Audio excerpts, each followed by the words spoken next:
성부와 성자와 성령의 이름으로. 지극히 거룩하신 동정 성모님, 그리스도의 어머니시며 교회의 어머니, 기쁨과 경탄으로 어머니와 함께 어머니의 창가를 감사와 사랑의 노래를 저희도 함께 부르나이다.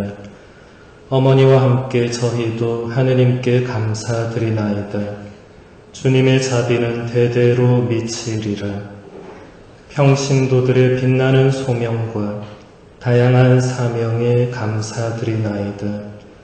하느님께서는 평신도를 한 사람씩 따로 부르시어 사랑과 성덕의 친교로 하느님과 결합되어 살게 하시고 하느님 자녀들의 거대한 가정 안에서 하나가 되게 하셨으며 평신도들을 온 세상으로 파견하시어 복음 생활로 그리스도의 빛을 되비추며 성령의 불을 놓게 하셨나이다.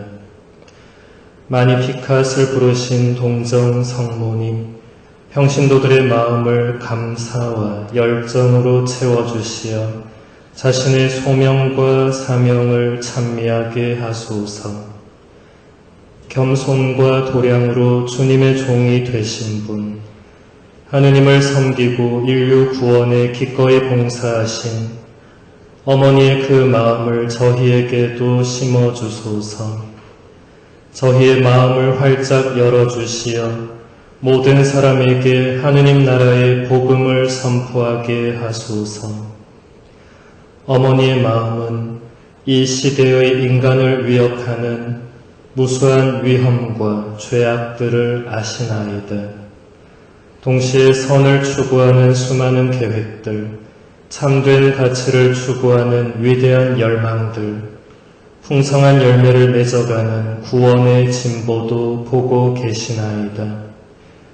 강하신 동정 성모님, 저희 마음도 강하게 하시고 하느님께 대한 신뢰를 굳건히 하시어 저희가 저희의 사명을 수행하며 겪는 온갖 장애를 극복하게 하소서. 그리스도인의 책임의식으로 세상의 현실에 대처할 수 있게 가르쳐 주시어 하느님 나라의 도래와 새 하늘 새 땅을 기다리는 기쁨에 넘치는 희망을 품게 하여 주소서. 만찬방에서 기도하는 사도들과 함께 오순절의 성령 강림을 기다리신 동정 성모님, 모든 평신도에게 새로운 성령 강림을 간청하여 주시어 그들이 세상의 생명을 위하여 많은 열매를 맺도록 부르심을 받은 포도나무의 참 가지가 되어 자신의 소명과 사명에 오롯이 응답할 수 있게 하소서.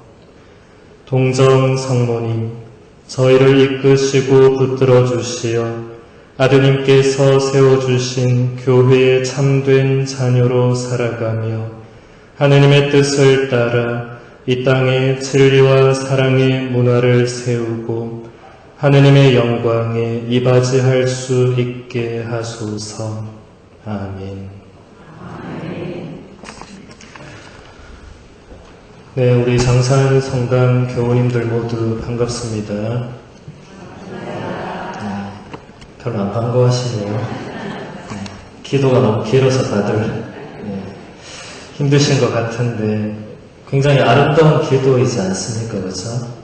네, 이 기도는 제가 쓴 것이 아니라 우리 성인 품에 오르신 요한 바오로 2세 교황님께서 1988년 12월 30일 예수 마리아 요셉의 성가정 축일에 권고집을 하나 내셨는데 그 권고집의 이름이 평신도 그리스도인입니다.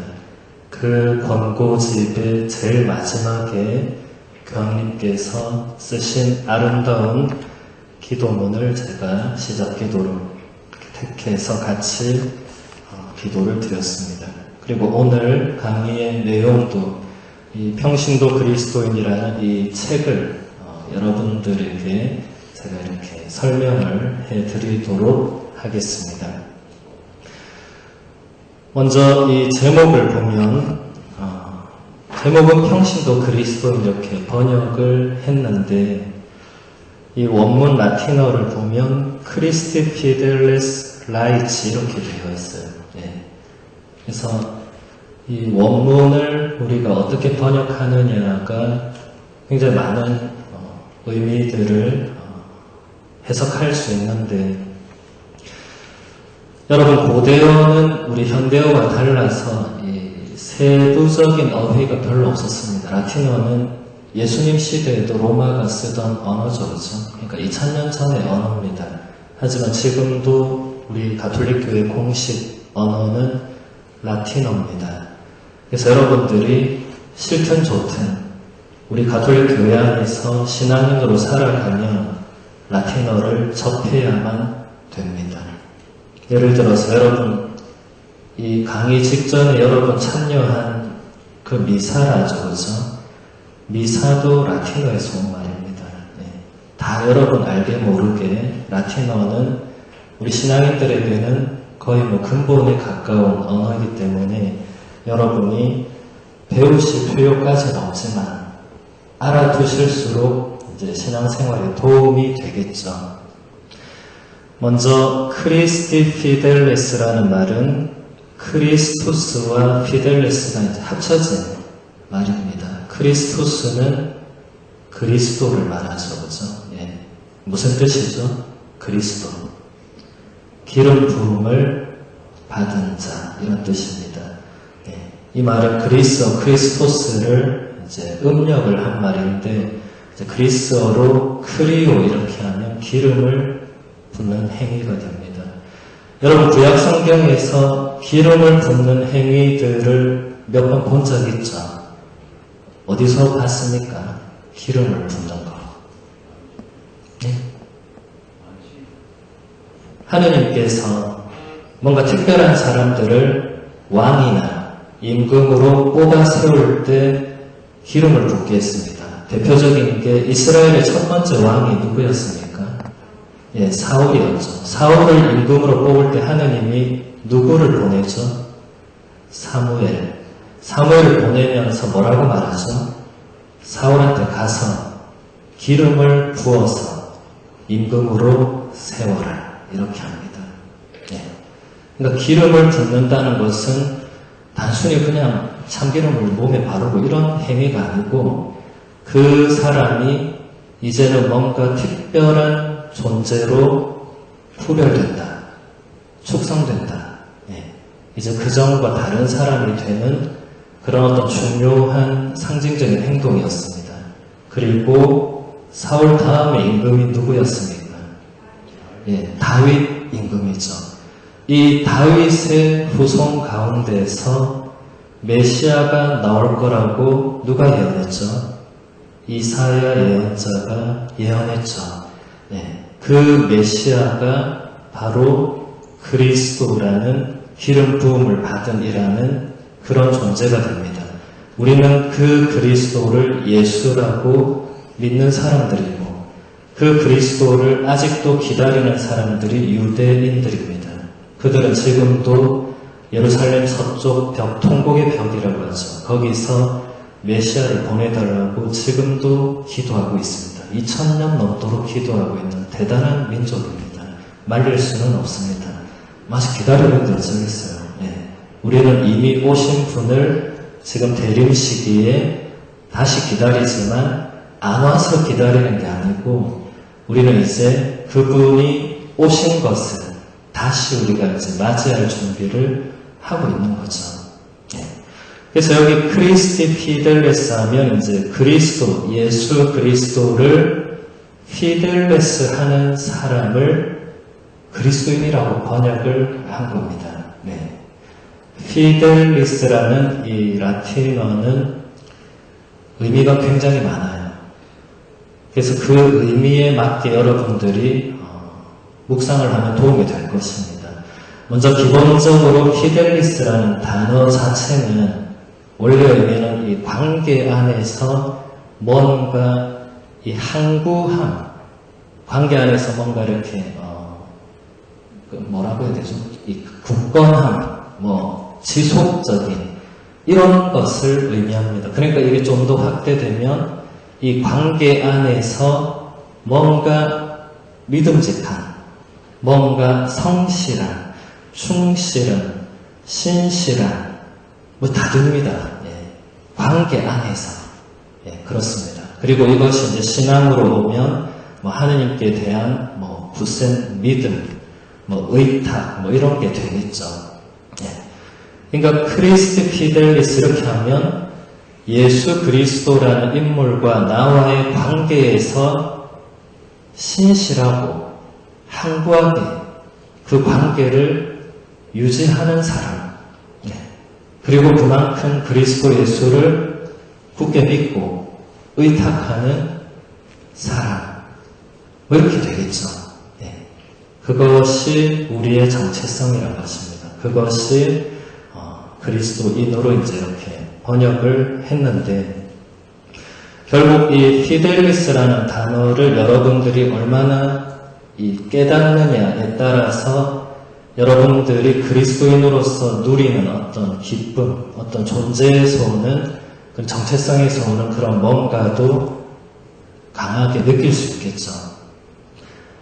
거꾸로 한번 생각을 해보면 지금 교황님이신 프란치스코 교황님이 기쁨에 대해서 한번 정의를 내리면서 우리 신앙인들의 기쁨은 바로 이것입니다 하면서 얘기한 게 있어요. 그때 교황님이 이 피델리스라는 단어를 썼습니다. 주님께서 나에게 항상 피델리스 한 것이 우리의 기쁨입니다. 이렇게 설명했어요. 자, 여러분 좀 이해가 되십니까? 주님이신 예수님, 주님이신 하느님께서 나에게 피델리스하다. 제가 아까 피델리스 여러 의미를 얘기해 주었죠. 하느님이 나를 굳건히 믿어준다. 예수님께서 나에게 성실하다. 그분이 나와의 관계에서 굉장히 지속적이고 항구하다. 이것이 우리의 기쁨이 된다. 저도 처음에는 이 말씀을 접했을 때 그거하고 내가 기쁜 게 무슨 상관인가 이렇게 생각했어요. 근데 계속 그것을 되새기면 되새길수록 그게 참된 기쁨, 진짜 내적인 기쁨의 이유가 된다는 걸 깨닫게 됐습니다. 우리가 추구하는 기쁨은 어떤 일시적인 기쁨이거나 감각적인 기쁨이거나 쾌락적인 기쁨이거나 이런 것이 되어서는 안 되겠죠. 그것은 기쁨이 아닙니다. 우리의 기쁨은 진짜 그 하느님께로부터 오는 이 피델리스라는 단어가 굉장히 열쇠가 됩니다. 하느님이 나에게 피델리스한 것이 기쁨이 되고, 반대로도 마찬가지입니다. 내가 주님께 피델리스 얼마나 하느냐도 기쁨의 중요한 기준이 되겠죠. 여러분들이 그것을 앞으로 계속 정말 잘 이렇게 묵상해서 살아나가신다면 굉장히 기쁠 것입니다. 프란치스코 교황님이 우리 신자들에게 여러 번 얘기한 것 중에 하나가 뭐냐면 한평생을 사순시기를 지내는 신앙인들이 너무 많다고 지적을 했습니다. 이게 무슨 말이죠? 신앙생활을 그렇게 오래 하면서도 기쁨 없이 신앙생활 하는 신자가 너무 많은 걸 교황님이 지적하신 거예요. 신앙생활을 하면 기뻐야 되는데 신앙생활을 하면 할수록 슬프고 괴로운 사람들이 너무 많다는 거예요. 우리는 사순시기가 1년에 6주밖에 안 되는데 1년 내내 사순시기를 사는 사람이 너무나 많다는 겁니다. 기쁨 없는 신앙생활을 강하게 얘기하신 거죠. 근데 우리가 신앙생활을 하면서 기쁘려면 또 어떻게 해야 되느냐? 제가 방금 말씀드린 이 부분을 여러분들이 진짜 앞으로 잘 이렇게 끊임없이 생각을 해보시면 기쁨의 이유들이 점점점 늘어나게 됩니다. 여러분 아까 미사 드렸잖아요. 그렇죠? 여러분에게 이 미사가 어떤 의미가 있는가? 이것만 한번 우리가 생각을 해도 여러분이 기쁨의 신앙을 살고 있는지 아닌지 이런 거 보게 됩니다. 여러분 미사가 매일 읽는 게 당연한 겁니까? 당연하지 않은 겁니까? 예, 당연한 거라고 지금 누군가 대답하셨는데 미사가 매일 읽는 것은 당연한 것이 아닙니다. 왜 당연하지 않겠어요? 어떤 시절, 아니, 신경 우리 미사 시간 적혀 있잖아요. 맨날 수요일 저녁 몇 시, 목요일 몇 시 적혀 있는데 왜 당연한 게 아닙니까? 이렇게 물을 수 있겠죠. 예. 자, 여러분, 내일 아침에 내 힘으로 눈을 뜰 수 있다고 생각하는 분 계십니까? 보장되어 있다. 난 내일 아침에 눈 뜨고 살아갈 수 있다. 보장된 분 있어요? 오늘 밤에 잠들었는데 내일 아침에 나는 당연히 눈을 뜰 것이다. 이렇게 생각할 수 있겠죠. 근데 그건 당연한 것이 아닙니다. 여러분 자다가 계속 잠들면 어떻게 되는 거예요? 못 깨어나면 어떻게 됩니까? 그게 죽음이죠. 죽음이 별거 있습니까? 영원한 잠이 죽음이잖아요. 계속 자고 싶은 사람 계속 자도 됩니다. 근데 못 깨어나면 그대로 이제 하나님 만나러 가야 되는 거죠. 예. 근데 여기 보장된 사람 있습니까, 여기서? 아무도 없습니다. 그렇지 않습니까? 여러분, 오늘 밤에 하나님이 나를 불러가시지 않는다고 보장된 사람 있습니까? 없죠. 오늘 밤에 하나님이 나를 불러가실 수 있죠. 여러분 세상에 수많은 이 사람들 뭐 죽는 얘기 다 보면서 여러분 무슨 생각하세요? 아, 저 사람 잘 안 됐네. 그 사람 안 됐네. 이 사람 안 됐네. 전혀 나와 상관없는 이야기로 생각하시죠. 근데 나도 그 중에 한 명이 될 수 있죠. 그 안 된다는 보장이 있습니까? 없습니다. 우리는 내일을 아무도 알지 못합니다. 그죠? 네. 여러분 죽음은 우리에게 먼 나라 이야기가 아닙니다. 여러분은 대부분 다 인생을 한 90살까지 설계해놓고 이렇게 막 준비 다 하고 있을 거예요. 근데 하느님이 오늘 밤에 자 이제 가자 여러분 어떻게 할 겁니까? 못 갑니다 이렇게 하겠죠. 예, 절대로 못 갑니다. 근데 하느님이 가자 하면 가야죠. 못 갑니다 어디 있습니까? 가자 하면 가야죠. 예, 목숨을 뭐 내가 만든 겁니까? 아니잖아요. 하느님이 주신 거잖아요. 하나님 주신 거 도로 가져가신다는데 누가 그걸 못 가져가고 이게 어디 있어요? 여기? 안 됩니다. 그죠? 그래서 여러분 미사는 당연한 게 아닙니다. 네. 미사는 하나님의 선물입니다. 이것을 많은 교우들이 잊어버리고 계시거나 잘 모르시는 것 같아요. 선물은 여러분 누가 선물 주면 기쁩니까? 슬픕니까? 기쁘죠? 여러분 미사 오는 게 기뻐야 됩니까? 슬퍼야 됩니까? 기뻐야 되죠. 근데 여러분 왜 미사 가려고 그렇게 수많은 여러분 내면에 뭔가가 미사를 가는 걸 방해하는지 한 번만 생각해 보면 좋겠습니다. 여러분 미사 가려고 하면 온갖 것들이 여러분을 방해하기 시작하죠. 네. 선물이라는 것을 진정 깨닫지 못하면 미사 오는 것도 이게 괴로울 수 있습니다. 왜 하필 미사를 매일 만들어놔가지고 사람 괴롭게 이럴 수 있죠. 일주일에 한 번 오는 것도 괴로워 죽겠는데 매일 와야 되면 얼마나 괴로워요.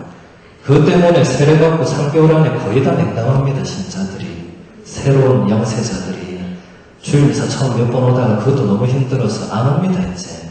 예.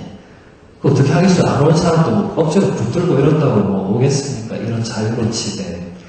그러니까 이 사람들은 미사가 무엇인지를 모르니까 그런 거죠. 예. 잘못된 게 아닙니다. 몰라서 그런 거죠. 그러니까 여러분들이 우리도 하느님께 피델리스 해야 된다라는 것은 우리가 하느님께로부터 그 받는 어마어마한 이 사랑이다, 자비다, 은총이다 이런 것을 우리가 얼마나 깨닫느냐에 따라서 우리도 그만큼 뭔가를 할 수 있는데 대부분이 많은 경우에 그게 잘 안 되니까 내가 하는 그것도 기쁨으로 이렇게 하는 것보다는 마지 못해서 혹은 의무감으로 혹은 선배들이 해왔으니까 혹은 대모님이 시켜서 뭐 이런 식으로 되는 경우가 많죠. 그럼 신앙생활이 기쁨은 점점 없어지고 일만 늘어나고 괴롭게 되는 겁니다. 네. 그래서 여러분들이 올해가 평신도 희년이라는 걸 지냈어요. 그래서 제가 1년 동안 우리 신자들을 이렇게 지켜봤습니다. 희년을 얼마나 기쁘고 행복하게 지내는가. 근데 보니까 별로 기쁘고 행복하게 지내는 사람은 별로 없어 보였습니다. 그냥 똑같은 일상이 반복된다는 느낌만 받았어요. 그럼 평신도 희년이고 뭐 하면 무슨 의미가 있습니까? 예. 뭐 우리 장찬이야 특별하게 잘 보내셨겠지만 제가 본 많은 분들은 평신도 희년하고 나하고는 아무 상관없다는 식으로 그냥 지내시더라고요. 예. 그래서 오늘 이 장산성당이 앞으로 이 3주간에 걸친 이 평신도의 어떤 이 역할과 사명 이런 것은 저는 매우 중요하게 주제 선택을 잘했다고 생각합니다. 예. 우리의 정체성을 아는 것, 나의 신원과 존재와 그 정체성을 제대로 아는 것은 굉장히 중요하죠. 예. 신앙이 세례를 받았다고 해서 다 신앙인이냐? 아닙니다. 세례는 신앙인이 되기 위해서 그냥 기본적으로 어떤 입문의 과정으로 받는 것이지, 여러분 신앙은 예비자 교리를 충실히 했다고 해서 신앙심이 그냥 깊어지는 거 아니에요. 신앙생활 30년 했다고 신앙심이 30년만큼 쌓이고 깊어지는 거 아닙니다. 해보신 분들이 더 잘 아시겠지만 그것은 결국 하나님과 나와의 관계의 문제거든요. 관계의 문제.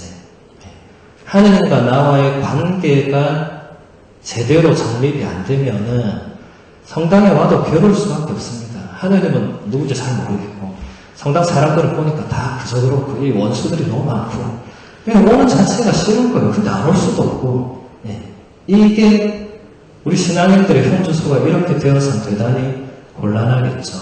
신자를 보고 성당을 오면 안 됩니다. 하나님을 보고 성당을 와야죠. 그러니까 이 관계 안에서 이 피델리스라는 단어는 여러분이 평생을 사실은 묵상해야 됩니다. 내가 하나님께 얼마나 성실한가, 내가 하나님께 얼마나 의탁하는가, 이런 것들 있죠. 이게 결국은 우리의 기쁨을 좌지우지합니다. 그리고 이게 결국은 우리의 신앙도 결국 좌지우지합니다. 여러분 이것은 아무도 옆에서 해줄 수 없고 누가 대신 알아줄 수도 없고 본인 스스로가 해야 되는 겁니다. 네.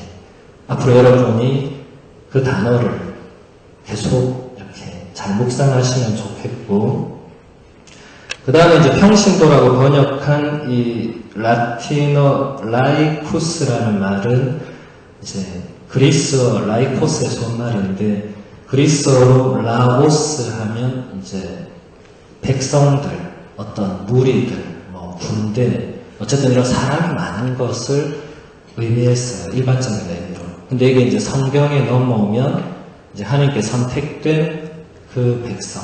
구약에 보면 이스라엘 백성이라는 단어가 정말 많이 나오죠. 그렇죠?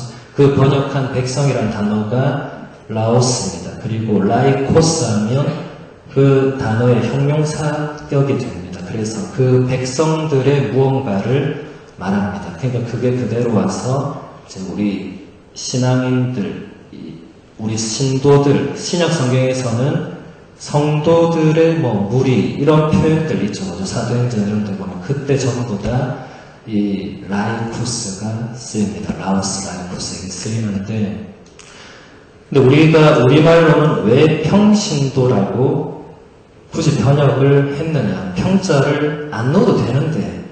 그래서 예전에도 이거 다시 번역했는데 이런 말이 많았지만 어쨌든 지금까지 평신도로 왔는데, 여기 모인 우리 모두는 하느님의 백성이죠. 그렇죠?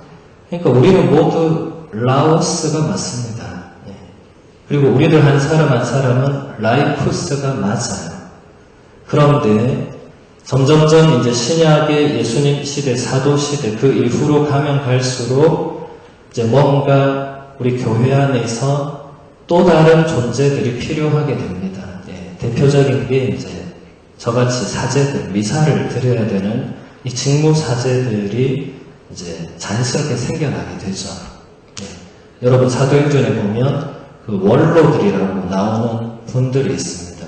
그분들이 우리 사제들의 전신이 됩니다. 어쨌든 이렇게 직무적으로 이제 사제로 살아가는 사람들이 생겨나고, 또 여러분들 본당에 계신 우리 수녀님들처럼 수도 생활을 하는 분들도 생겨납니다. 이렇게 되면서 이제 직무적으로 또 존재적으로 그냥 신앙인으로 살아가는 분들도 있고, 사실 우리 모두는 신앙인으로 살아가죠. 근데 이제 직무나 존재 차원에서 약간 다른 분들이 있어서 구별하는 차원에서 이제 우리말로는 평신도라 평자를 넣은 거죠. 썩 좋은 번역은 아니라고 저는 생각을 하는데, 어쨌든 우리가 중요한 것은 여러분들이 하느님의 백성으로서 정말 어떻게 살아야 되고, 우리가 그 존재의 의미가 무엇이고, 이제 이런 것들을 제가 이 책에서 제가 중요한 부분만 발췌를 해서 여러분들에게 한번 설명해 드리도록 하겠습니다.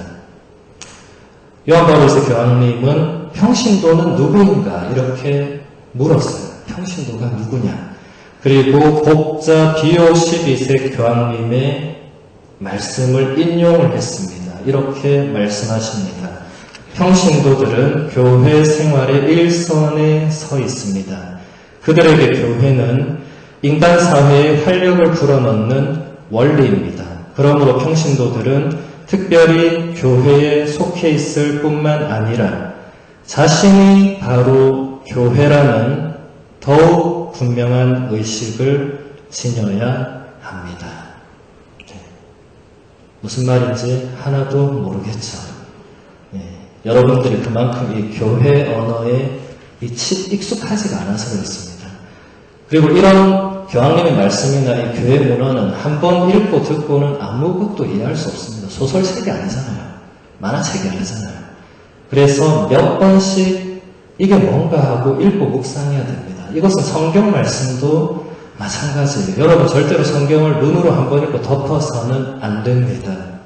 성경은 소설책이 아니죠. 소설책처럼 읽어서는 안 됩니다. 지금 이 짧은 말씀 안에서 가장 많이 반복된 단어가 있습니다. 뭡니까? 교회였죠, 교회. 무려 지금 이 짧은 문장 안에서도 5번이나 교회 계속 나왔어요. 여러분 무엇이든지 그게 반복된다는 것은 그게 제일 중요하다는 겁니다. 여러분 학교에서 선생님이 반복해서 설명하는 거 있죠. 그럼 그거 뭐예요? 그게 제일 중요하다. 그게 시험에 나온다. 그거 열심히 공부하면 되는데 꼭 공부 못하는 애들이 그런 거는 공부 안 하고 쓸데없는 공부해가지고 성적이 안 좋습니다. 다행히 여기 학생들은 대부분 없는 것 같은데, 반복되는 것이 중요하다는 것은 동서고금을 막론하고 똑같습니다. 그러니까 지금 비오 12세 교황님도 교회와 평신도의 어떤 관계를 설명하고 있는 거죠. 근데 마지막에 뭐라고 했습니까? 자신이, 평신도들은 교회에 속해 있을 뿐만 아니라 자신이 교회라는 의식을 지녀야 된다. 사실 이것만 이해하면 끝나는 겁니다. 평신도라는 정체성, 사명, 그 모든 것은 사실 이 한 문장으로 다 요약이 됩니다. 우리는 교회에 속해 있고 우리가 교회다. 이걸 이해를 해야 되는 거죠.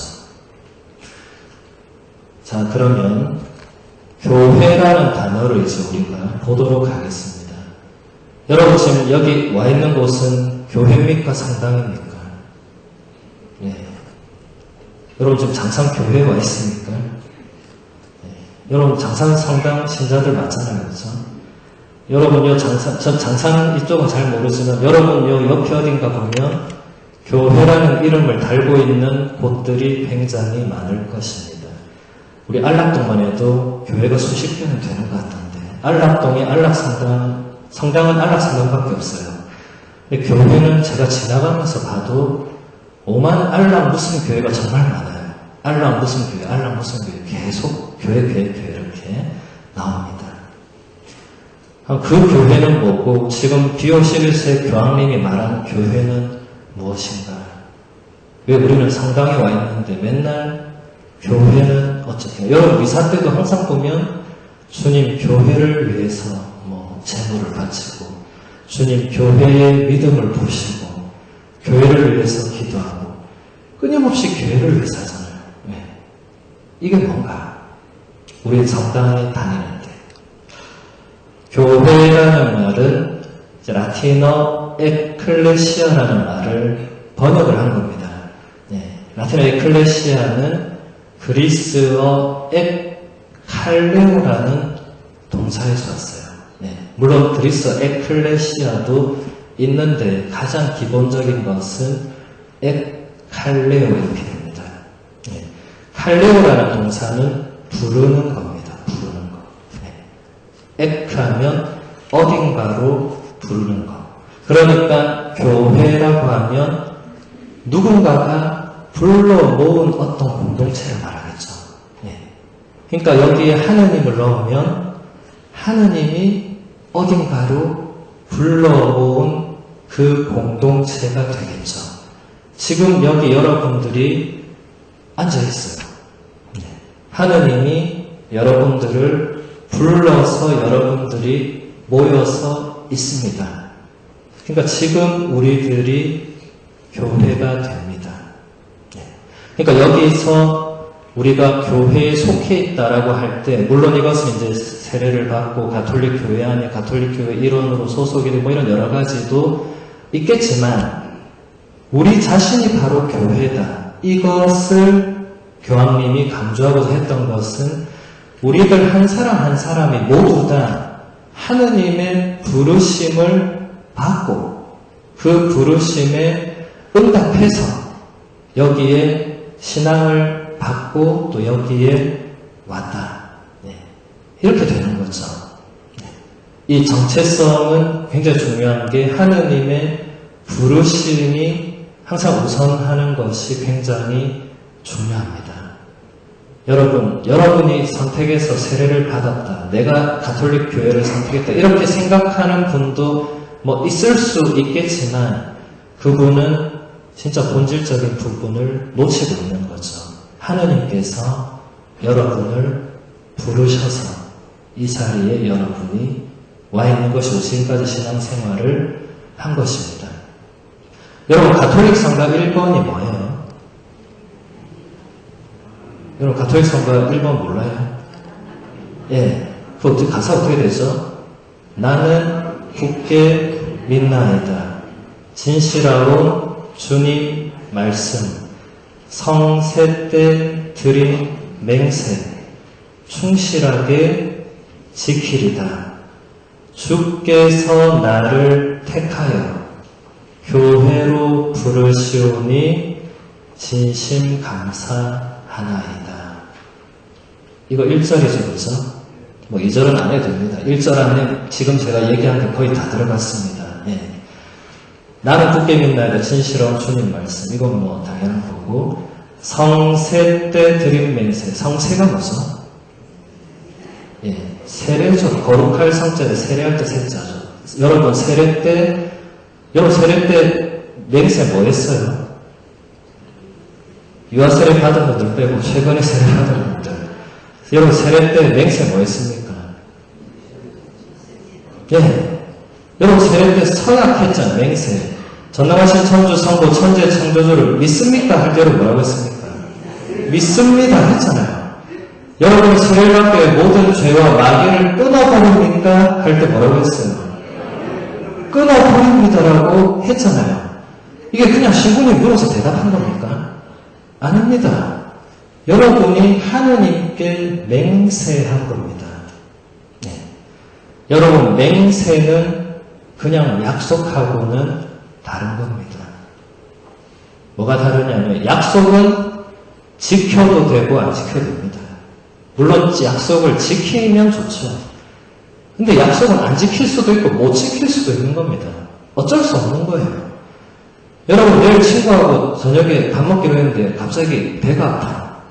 그럼 전화할까? 아니면 야 오늘 내가 지금 몸이 안 좋다. 그러면 그래 다음에 보자. 이거는 약속입니다. 근데 이것을 나는 내일 반드시 너를 보겠다고 맹세하는 사람은 없겠죠. 그건 맹세가 아니죠. 그런데 여러분이 세례 때 응답한 것은 모두 다 맹세입니다. 그것도 누구한테 한 것이냐? 하느님과 교회에 한 거죠. 그래서 그것은 지키느냐 안 지키느냐의 차원이 아니다. 그것은 여러분들이 끝까지란 말이죠. 여러분이 이 지상에서 생을 마감할 때까지 계속 유효한, 지속적인, 이게 아까 제가 뭐라고 했죠? 라틴어로 피델리스라고 했습니다. 결국 여러분 이게 모든 것이 신앙 안에서는 피델리스 하느냐 하지 않느냐가 나머지를 결정할 수밖에 없습니다. 그러니까 우리 자신들이 성세 때 그 드린 맹세를 그 가사가 충실하게 지키리라 할 때 그 충실하게 번역도 그게 피델리스입니다. 피델리스. 충실하게 지키리다. 그 다음에 주님께서 나를 택하여 교회로 부르셨으니 진심으로 감사드린다. 여러분, 우리 가톨릭 성가의 가사들은 전부 다 그냥 흥얼거릴 수 있는 내용이 아니에요. 어마어마한 내용들이 그 안에 담겨 있습니다. 묵상하면 할수록 어마어마한 내용들이 담겨 있어요.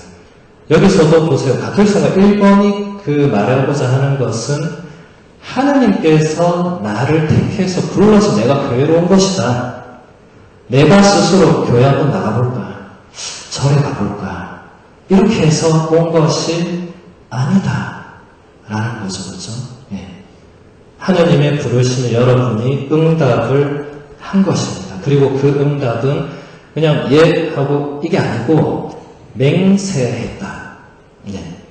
깰 수 없는 맹세를 했다. 후회하더라도 소용없습니다. 한번 맹세했으면 끝나는 겁니다. 그게 이제 안 되는 사람들은 아예 안 나오는 거죠. 그런 분들을 우리가 좋은 말로 냉담자라고 하죠. 날마다 그래서 우리가 냉담자를 회도하기 위해서 막 이렇게 노력을 한다 하지만 우리는 사실 알고 있습니다. 우리가 아무리 노력해도 그들은 돌아오지 않을 것입니다. 죽기 직전에는 올 수 있을지 몰라도 특별한 일이 없으면 안 올 것입니다. 우리가 할 일은 그들이 오도록 매일 기도하는 것보다 내가 하느님께 얼마나 더 성실하게 사느냐가 훨씬 더 중요합니다. 그게 그들에게 오히려 더 회도에 영향을 줄 수 있습니다. 우리가 기쁘게 살면 사람들이 우리를 보고 궁금하게 되어 있습니다. 이게 초세기 신앙인들이 그 당시 사람들에게 보여줬던 모습이거든요. 여러분 사도행전 읽어보면 그 초세기 공동체가 굉장히 기쁨의 공동체였다는 것을 알 수 있습니다. 그래서 사람들이 그걸 보고 자꾸 오는 거예요. 왜 저 사람들은 저렇게 기쁜가? 우리는 지금 괴로워 죽겠는데 하면서 와서 이제 보니까 그 기쁨의 이유들을 받아들이고 세례를 받고 또 그 공동체에 속해서 사는 거예요.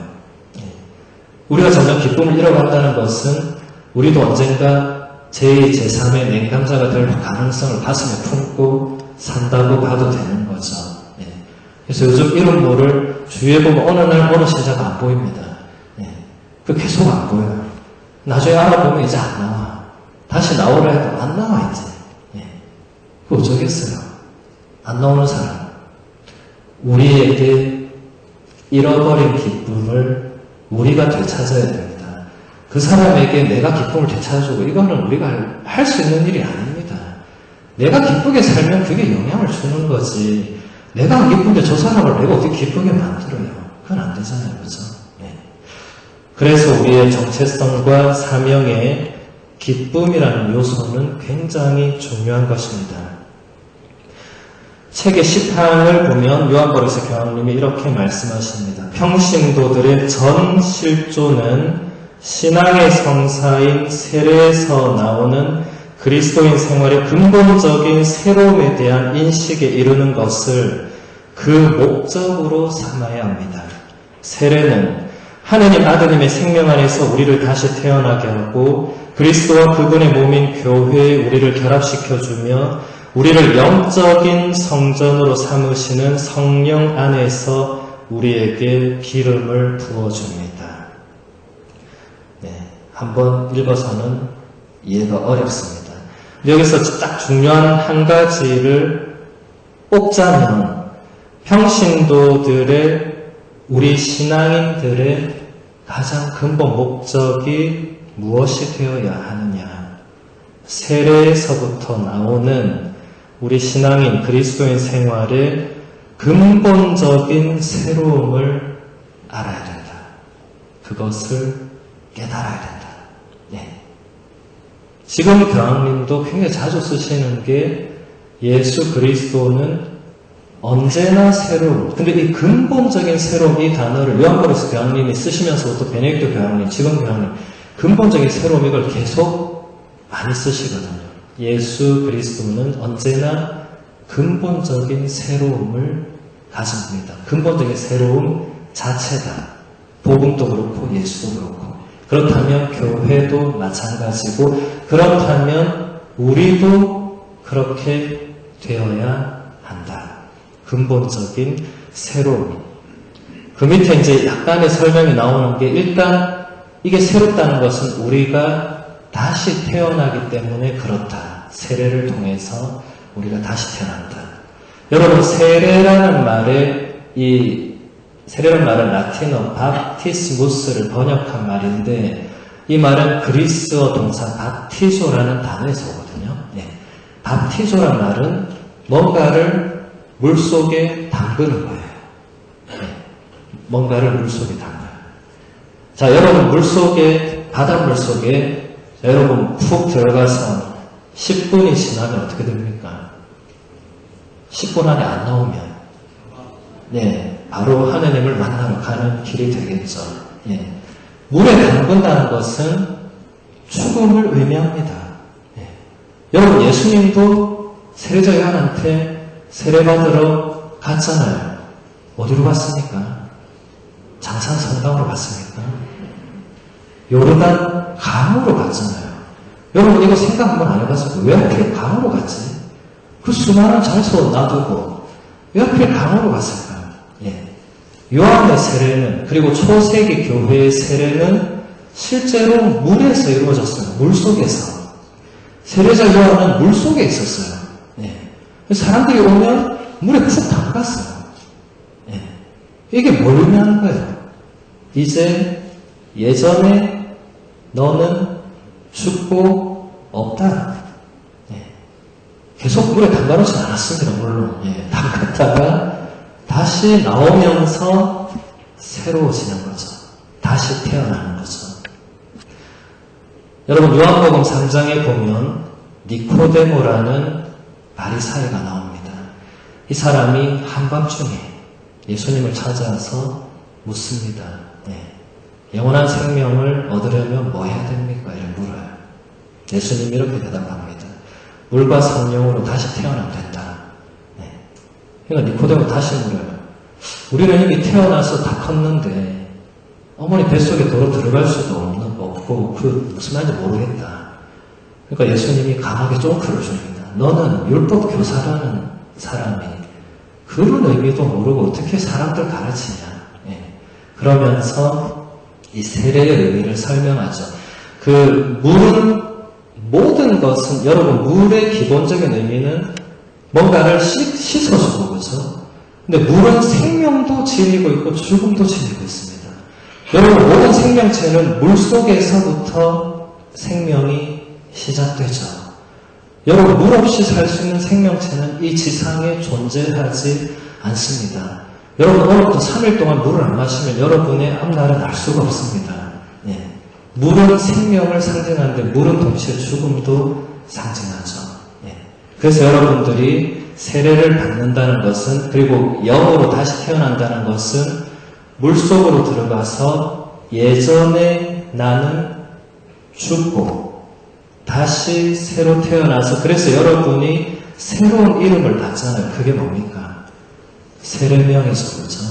그래서 여러분 장산성당에 오면 아무도 여러분 보고 철수야 영이야 이렇게 부르지 않습니다. 뭐라고 부릅니까? 베드로씨, 마리아씨 이렇게 부르잖아요. 그 왜 그래 불러요? 이제 여러분은 더 이상 예전의 철수 영이가 아니다. 예, 제가 자꾸 주변의 이름을 불러서 계속 철호 영희가 아니다.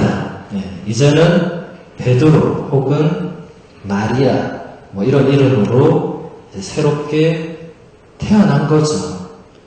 자, 여러분, 새로 태어났으면 옛날에 내가 하던 말과 행동을 그 생활을 그대로 유지해서는 됩니까? 안 됩니까? 안 되겠죠.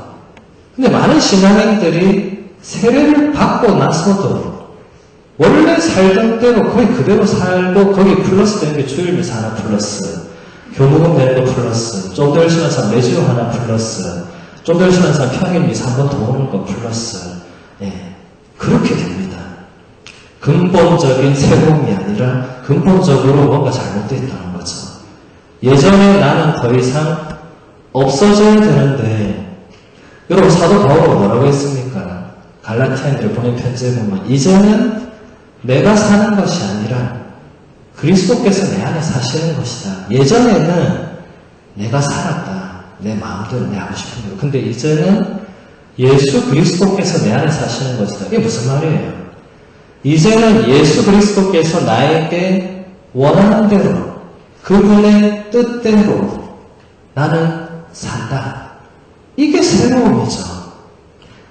근데 여러분, 자, 이제 세례를 받았다. 자, 이제 예수님의 뜻대로 살아야지. 아, 예수님 뜻이 뭐지? 그때부터 이제 답을 못하는 겁니다. 예. 여러분, 예수님이 여러분에게 바라는 뜻이 뭐겠습니까? 각자 생각해 봐야겠죠. 여러분, 예수님이 우리에게 바라는 거는 각자에게 다 다를 겁니다. 관계는 언제나 1대1이죠. 예수님과 나와의 관계는 유일한 관계입니다. 세상에서. 누가 옆에서 대신 설정해 주거나 알려주거나 할 수 있는 관계가 아니에요. 그럼 날마다 물어보면 되겠죠. 아침에 눈을 뜨면 물어보면 되겠죠. 주님, 오늘 제가 무엇을 하기를 원하십니까? 물어보면 되겠죠. 그럼 답을 누가 해줍니까? 또 본인이 찾아야 되겠죠. 제가 옆에 가서 자, 이제 이거 하세요. 아침 기도하세요. 미사 오세요. 오늘 목적기도 열단하세요. 아유, 잘했네. 이게 아닙니다. 여러분 각자가 찾아서 해야 되겠죠. 하느님의 뜻대로 살려면 여러분 각자가 하느님의 뜻을 찾아야 됩니다.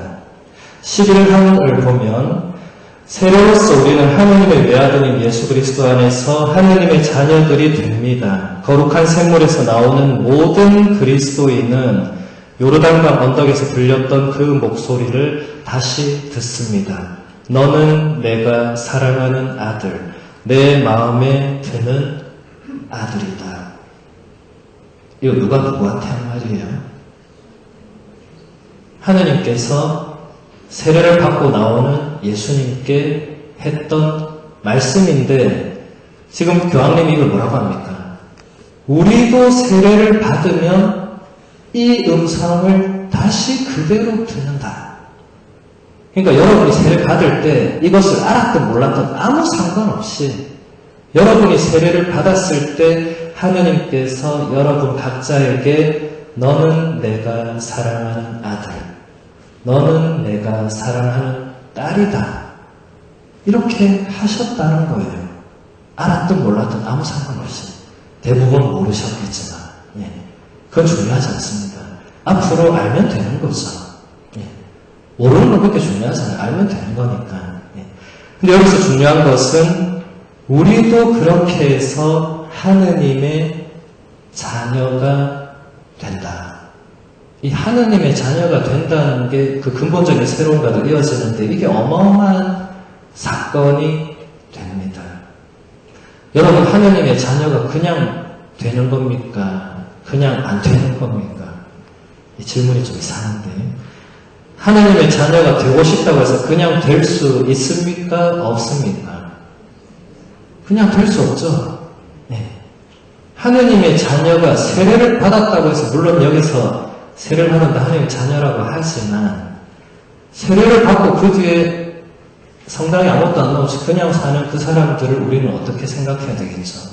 그러니까 제가 지금 말씀드리고 싶은 것은 하느님의 자녀가 되는 것, 하느님의 아들, 하느님의 딸이 되는 것. 반대로 말하면 우리가 하느님을 아빠 혹은 아버지로 부르고 모시고 이 관계를 맺는 것은 어마어마한 사건이지 그냥 덜렁 주어지는 그런 게 아니다.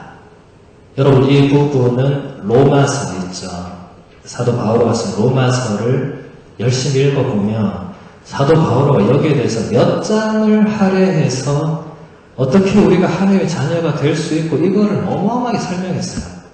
바오로 사도는 워낙 열정적인 분이기 때문에 우리가 하나님의 자녀가 그냥 된 게 아니다. 이건 한마디 하기 위해서 어마어마한 내용들을 거기다가 로마서 안에 해놨습니다. 꼭 한번 읽어보시기를 바랍니다.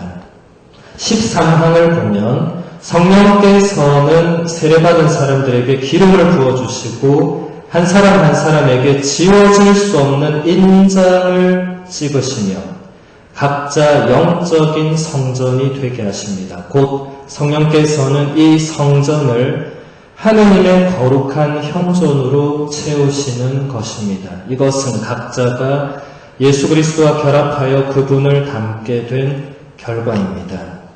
지금 교황님이 계속 세례성사를 설명하고 있는데 여기서 가장 중요한 것은 그것입니다. 세례에서 여러분들이 한 사람 한 사람이 지워질 수 없는 인장을 받는다. 이것을 여러분 세례 때 뭐라고 배우냐면 인호를 받는다. 그래서 여러분 세례성사는 몇 번 받을 수 있습니까?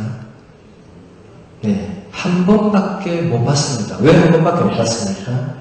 그 한 번을 받을 때 이 지워질 수 없는 인장을 받기 때문에 그렇습니다. 여러분 인장이 뭐예요? 인장. 여러분 인정은 뭡니까? 인정. 여러분 갑자기 국어 시간 된 것도 아니고 여러분 인정을 알잖아요. 누군가를 인정해준다, 인정받는다 할 때 인정이죠, 그죠? 근데 인장은 요즘 잘 안 쓰는 말이죠. 예. 이것은 날인한다. 예. 도장 찍는다 할 때 그런 의미입니다. 우리나라에서는 이제 도장도 안 쓰고 날인도 거의 안 하죠. 근데 예전에는 이런 게 굉장히 중요했습니다. 특히 이 예전 시대에는 노예 제도라는 게 있었죠. 예. 여러분 노예를 사고 팔고 했어요. 뭐 물건도 마찬가지, 짐승도 마찬가지예요. 그러면 그 사고 내 것이 되었다는 표시를 해야 되잖아요. 왜냐하면 여러분 돼지를 한 마리 샀어요. 근데 저도 돼지를 샀는데 구분이 안 돼. 돼지끼리 똑같이 생겼잖아요. 그럼 어떻게 구분해요? 거기다가 뭔가 내 거라는 표시를 한 겁니다. 지금도 여러분 돼지우리나 뭐 닭우리나 양계장간 다 그런 거 표시하게 돼 있어요. 왜냐면 그 구분을 해야 되니까. 예. 그런 이 날인을 사람도 노예도 그다 받았어요. 바오로 사도 시대에도 노예는 있었습니다. 그러니까 바오로 사도가 이것을 영적으로 풀어내면서 우리가 세례를 받을 때 우리도 하느님의 자녀로 뭔가 표시가 된다. 예. 그것이 바로 영적인 인장, 성령의 날인을 우리도 받는다. 여러분 성령의 날인을 받는다. 이걸 어디서 들어본 적 있습니까? 한 번도 못 들어봤어요? 여러분 들어봤습니다. 기억을 못할 뿐입니다. 여러분 견진성사 받은 분 손 들어보세요. 견진성사. 오히려 안 받은 분이 많아. 손 내리세요. 장사 내년에 견진인지 모르겠지만 반드시 받으시기 바랍니다. 여러분 견진성사 받을 때 견진성사 받은 분들은 견진성사 때 기억해보세요. 앞으로 나가잖아요. 이제 나가서 이 기름을 받고 안수 받을 때 주교님께서 혹은 주교님이 임명한 총대리 신부님이 그때 뭐라고 했습니까? 여러분한테 성령 특은의 날인을 받으십시오. 이렇게 합니다. 이건 제 말이 아니고 견진성사 예식서에 그렇게 나와 있어요. 2000년 동안 우리 교회는 견진성사를 주면서 성령 특은의 날인을 받는다. 예. 세례 때도 날인을 받습니다. 세례 때는 하느님의 자녀로 다시 태어나는 그 날인을 받고 경진 때는 성령의 그 은사와 열매의 날인을 받습니다. 그래서 여러분 견진성사도 몇 번 받을 수 있습니까? 한 번밖에 못 받습니다. 그래서 여러분 지금 기억이 가물거리잖아요. 하도 옛날에 받아가지고 그때 원주교님 했더라 제가 그것도 헷갈리는데 그때 뭔 말인지 어떻게 기억을 하겠어요. 근데 중요한 것은 세례나 견진이나 그리고 여러분과 크게 관련 없지만 성품 성사 제가 받은 그 세 가지 성사는 모두 다 이 인장을 받습니다. 그래서 이 세 가지 성사만 한 번밖에 못 받습니다. 성체성사 매일 하잖아요. 고해성사 여러분 죄 지을 때마다 하면 됩니다. 죄 없는 분은 안 하면 되겠지만 죄 지은 분들은 고해성사 하면 됩니다. 병자성사 아플 때마다 받으면 되죠. 혼인성사는 유일한 성사지만 배우자가 돌아가시면 또 새롭게 혼인성사를 내줄 수 있죠. 그러니까 제가 드리고자 하는 말은 혼인성사를 몇 번 해야 된다 이게 아니고 이 인장을 받는 것이 나머지 성사들은 없다라는 것입니다. 세례와 견진과 성품 성사만이 있다. 그래서 여러분들이 의식하든 안 하든 여러분들 이 영혼의 인장이 하느님의 날인이 새겨져 있다. 그래서 여러분 옛날 교리서에 보면 여러분 죽고 나서 이제 악마 혹은 저승의 세력이 데려가려고 했다고 와서 보고 신자들은 못 데리고 간다고. 그 영혼의 그 십자 표시가 있어서 못 데리고 간다고. 그렇게 설명을 해놨어요. 참 유치하기도 하지만 굉장히 재밌고 좋은 설명입니다. 여러분의 이 영적 날인을 설명할 길이 없잖아요. 그래서 그 십자 표시가 돼 있다고. 그 영혼은. 그래서 악마가 그 영혼을 데리고 가지 못한다고 이렇게 설명을 했던 기억이 있습니다. 그 다음 14항을 보면 교황님이 이렇게 말씀하십니다. 평신도는 그들 나름대로 사제요 예언자요 왕이신 그리스도의 삼중사명에 참여합니다. 평신도들의 모든 일, 기도, 사도직 활동, 부부생활, 가정생활, 일상노동, 심신의 휴식은 성령 안에서 그 모든 일을 하고 더욱이 삶의 괴로움을 꿋꿋이 견뎌낸다면 예수 그리스도를 통하여 하느님께서 기쁘게 받으실 영적인 재물이 되고 성찬례 거행 때에 주님의 몸과 함께 정성되이 하느님 아버지께 봉헌됩니다. 이와 같이 평신도들은 어디서나 거룩하게 살아가는 경배자로서 바로 이 세상을 하느님께 봉헌합니다. 여러분 세례를 받으면서 세 가지 직무를 받는다. 이거 배우셨어요? 그게 뭐죠? 금방 교황님 설명했는데 예언직, 왕직, 사제직. 여러분 다 받았습니다. 세례를 받을 때 예언직, 사제직, 왕직. 이걸 교황님이 이제 간단히 설명을 합니다. 그리스도의 예언자적 사명에 대한 참여를 통하여 평신도들은 신앙으로 복음을 받아들이고 말과 행동으로 복음을 선포합니다. 이게 예언직이다. 여러분 우리 가톨릭 교회에서 말하는 예언은 앞날을 미리 맞추는 그 예언이 아닙니다. 우리가 말하는 예언은 하느님의 말씀을 받아 전하는 게 예언이거든요. 그러니까 여기서 교황님이 정확하게 지적한 게 우리가 예언직을 받았다는 것은 바로 복음을 받아들이고 신앙으로 그리고 나의 말과 행동으로 복음을 선포하는 것이다.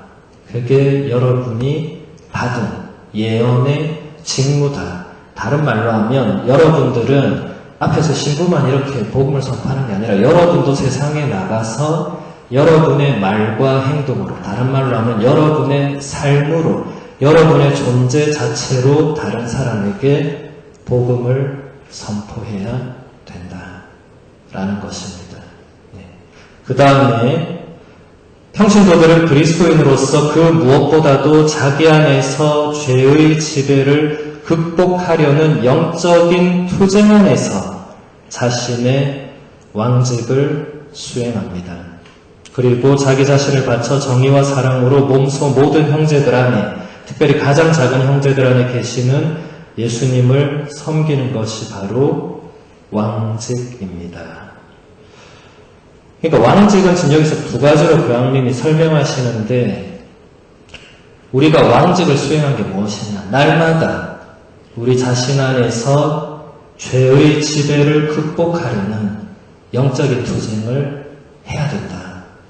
여러분이 신자이기 이전에는 그런 거 안 해도 아무도 뭘 안 했어요.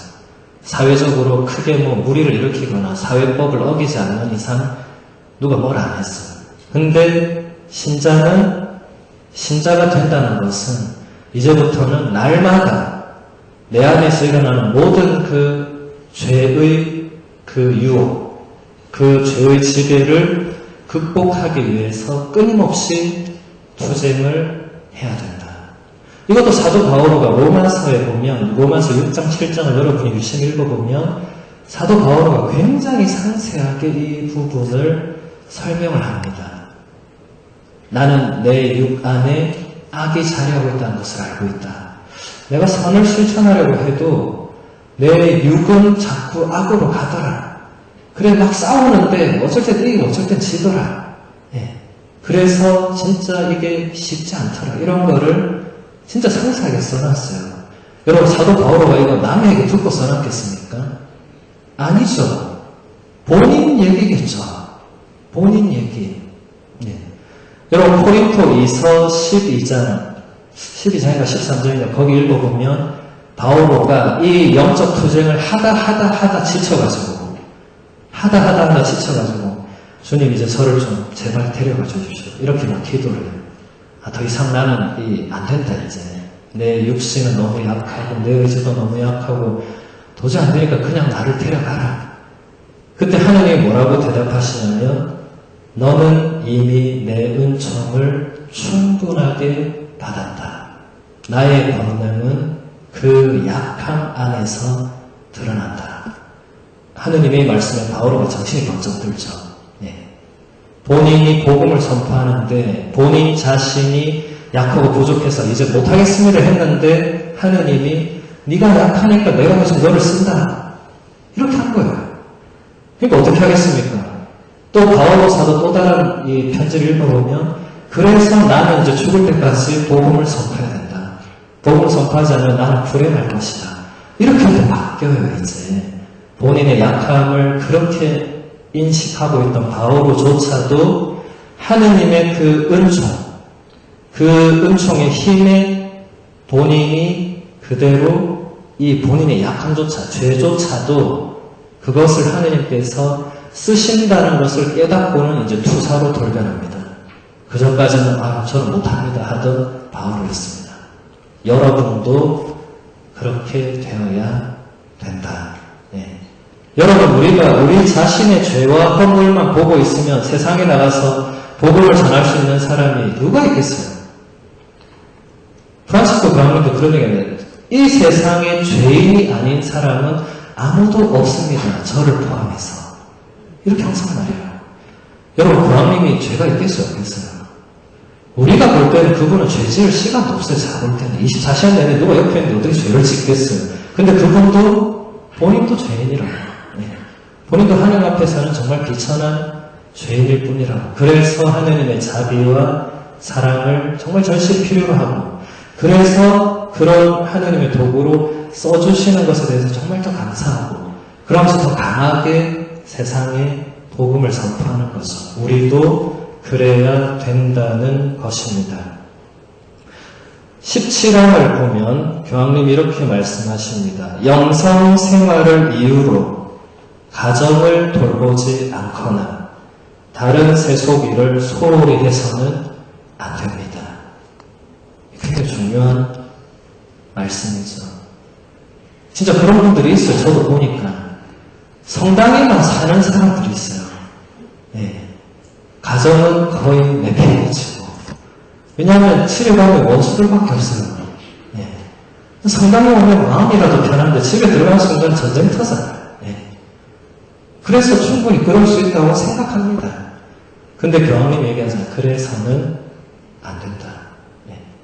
정말 신앙인이라면 내 자신의 그 영적인 진보 혹은 나의 하나님과의 관계를 위해서 가정이나 다른 세상 것들을 소홀히 해서는 안 된다.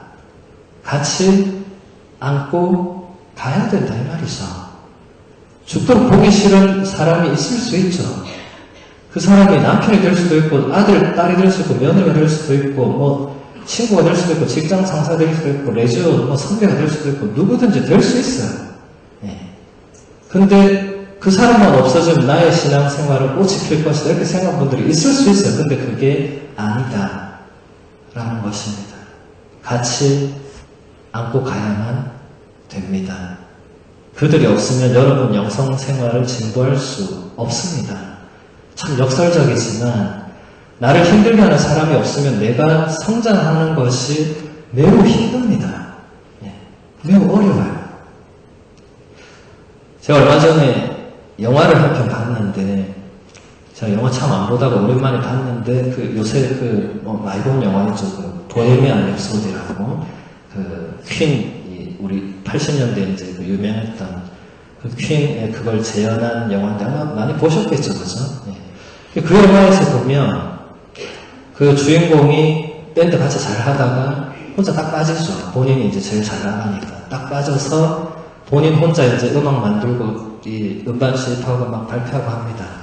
근데 해보니까 안 돼.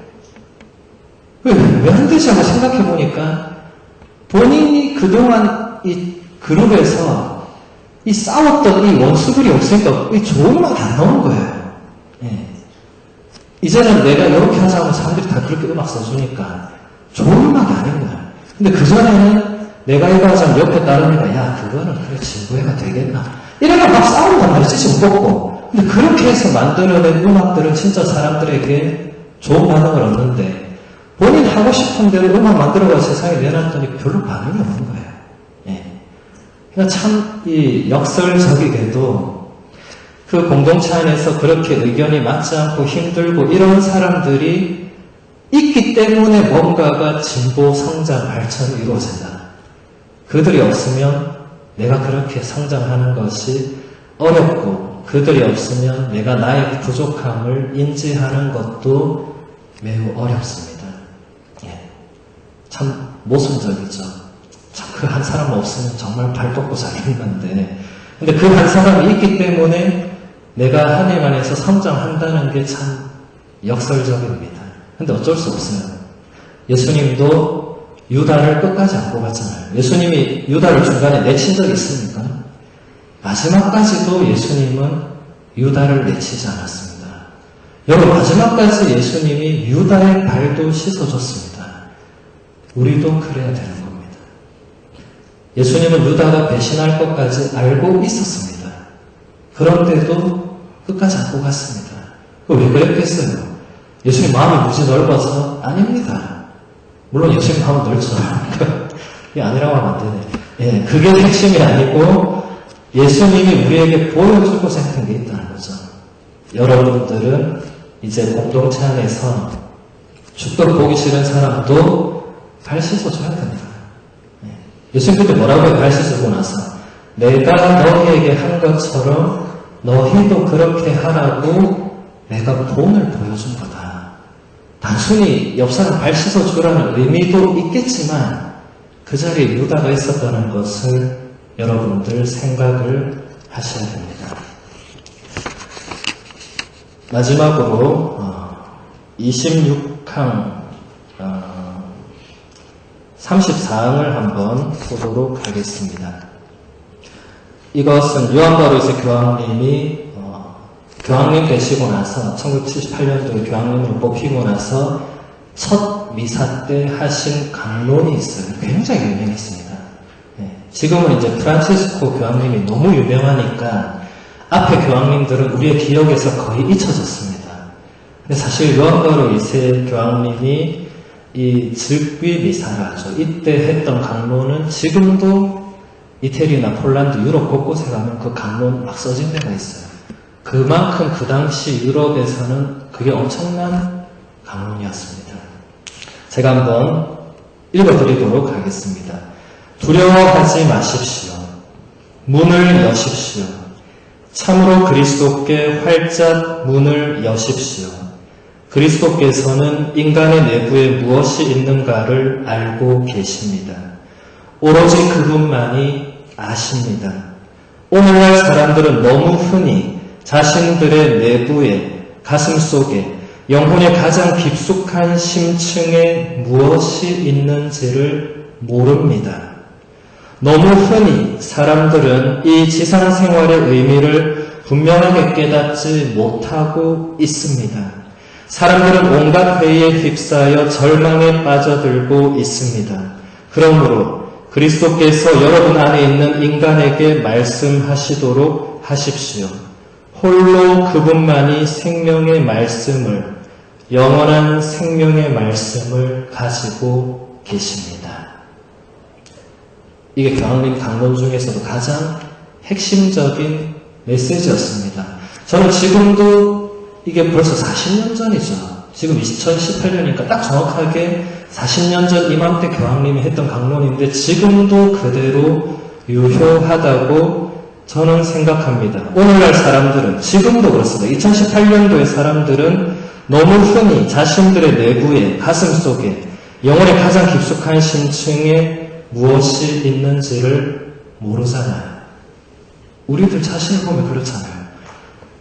너무 흔히 지금의 우리들은 지상생활의 이 의미가 무엇인지 분명하게 깨닫지 못할 때가 많잖아요.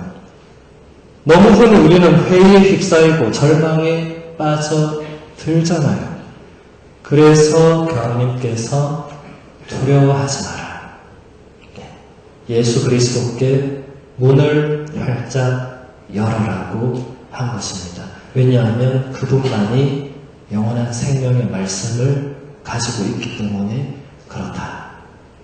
대단히 별거 아닌 것 같은 말씀인데 대단히 그때 온 세계를 흔들었던 말씀입니다.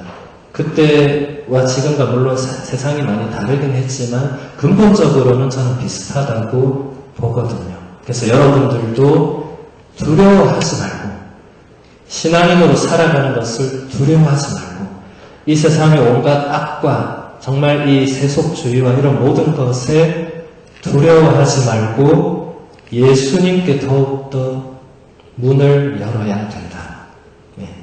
지금보다 더 열어야 된다. 예수님께 문을 완전히 열면 좋겠지만 우리는 대부분 그렇게 하진 않아요.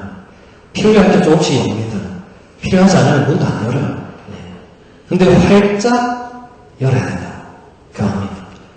요한으로 이제 교황님은 그 뒤부터 돌아가실 때까지 교황으로서의 삶이 정말 이 강론대로였습니다. 그분은 죽음도 두려워하지 않았어요. 그래서 총도 맞았잖아. 근데 총 맞고도 살아났어요. 세상에 총 맞고 사는 사람이 이밖에 없을 거예요. 그냥 맞은 것도 아니고 제대로 두 발 맞았는데도 기적적으로 살아났어요. 이분은 진짜 예수 그리스도께 그냥 모든 걸 활짝 열고 살았던 겁니다. 사람들이 이런 얘기해요. 신부님, 교황님이나 성인들이 그래 사는 거지 저는 그래 못 사는 게. 저는 그렇게 얘기합니다. 태어나면서부터 교황으로 태어난 사람 있습니까?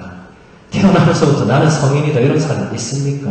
그들은 죽을 때까지도 본인이 성인인 줄 모르고 죽고 나중에서야 이분이 성인이었구나 하고 시성하는 거지. 요한복음에서 교황님 살아있을 때 누가 성인을 했습니까? 그냥 교황님이었죠.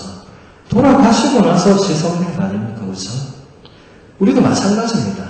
태어나면서부터 철인 28호로 태어난 사람도 없고 태어나면서부터 성령 소아드레사로 태어난 사람도 없지만 우리는 그걸 추구하면서 살아갈 수 있고 그렇게 예수 그리스도께 마음을 활짝 열고 우리의 모든 것을 열고 그렇게 살아가다 보면 우리도 언젠가 성인 성녀가 되겠죠.